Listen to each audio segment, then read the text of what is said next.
A nossa história de hoje começa no lugar mais silencioso, mais isolado e talvez o mais inóspito da Terra, a Antártida. Mas esquece aquela Antártida dos documentários, cheia de cientistas. Pensa nela como um palco. E nesse palco tem um único ator, Elias. Ele é o último técnico de manutenção na Estação Polar Neumayer 3. E quando eu digo último, é o último mesmo. Ele está completamente só.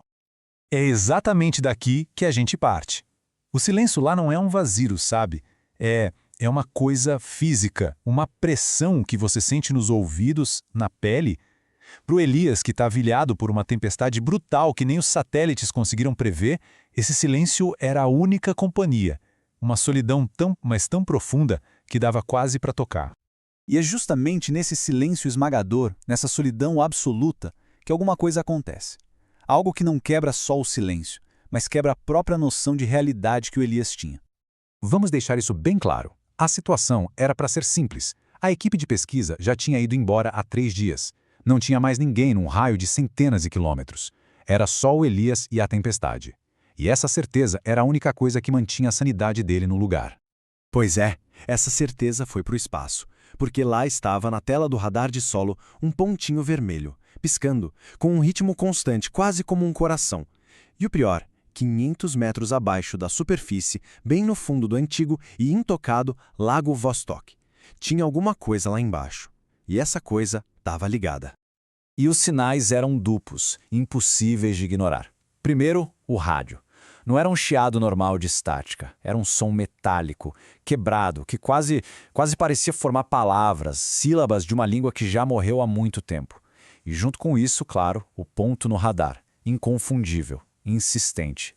A localização, debaixo do lago subglacial Vostok, só deixava tudo ainda mais bizarro.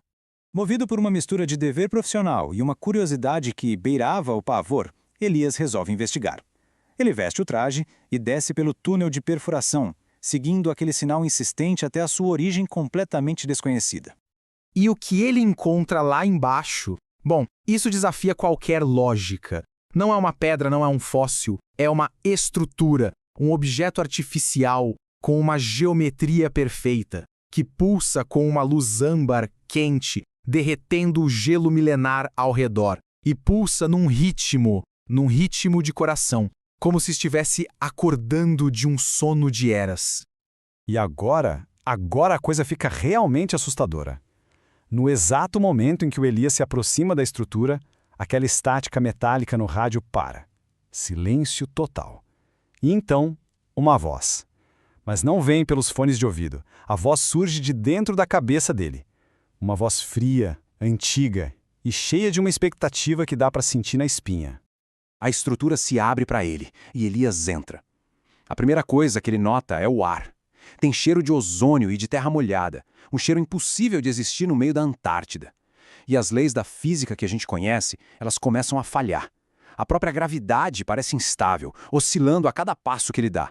No coração da estrutura, ele encontra o centro de tudo, um salão gigantesco e no meio, um núcleo de energia pulsando aquela luz âmbar. Mas ao redor tem colunas de gelo, e elas não estão vazias. Dentro de cada uma, perfeitamente preservada, tem uma silhueta. Figuras altas, esguias, humanoides. Não são fósseis. Parecem que estão apenas esperando. Nesse momento, o medo de Elias se transforma em outra coisa. Uma necessidade quase transcendental de entender o que é aquilo. Ele estende a mão e toca um núcleo de luz. E a conexão é imediata. Ele não ouve uma mensagem, ele recebe a história inteira, a verdadeira história do nosso planeta, despejada diretamente na consciência dele. E a verdade que ele descobre vira tudo o que a gente conhece de cabeça para baixo. A Terra, no início, era um jardim, e os seus criadores, esses seres que ele chama de arquitetos, decidiram entrar em hibernação durante a Era do Gelo. E a humanidade? Bom, a gente foi um acidente. Um ruído, como eles dizem, que surgiu enquanto os verdadeiros donos da casa dormiam. E o aquecimento global que tanto nos preocupa? Não é um desastre, é o despertador deles, que acabou de tocar. A consciência coletiva desses seres ancestrais fala com ele.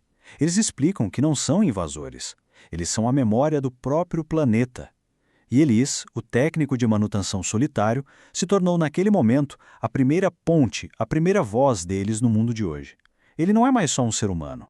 A conexão de Elias com aquele núcleo de energia serviu como a faísca final, a bateria que faltava. O processo de despertar começa para valer. E o primeiro confronto entre a humanidade e os verdadeiros proprietários do planeta está prestes a acontecer.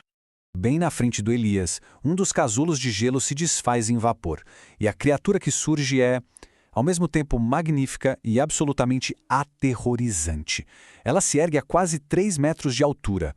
A pele parece um quartzo translúcido. E o rosto é só uma faixa de luz que muda de cor. É algo que a nossa biologia nem sequer tem como catalogar. O ser se aproxima e toca no Elias. Não é um toque violento, é um toque de análise, de uma curiosidade fria. Ele lê o DNA dele, lê a história da nossa espécie em segundos. E a conclusão, a emoção que o Elias sente vindo daquela criatura é uma só, profunda decepção.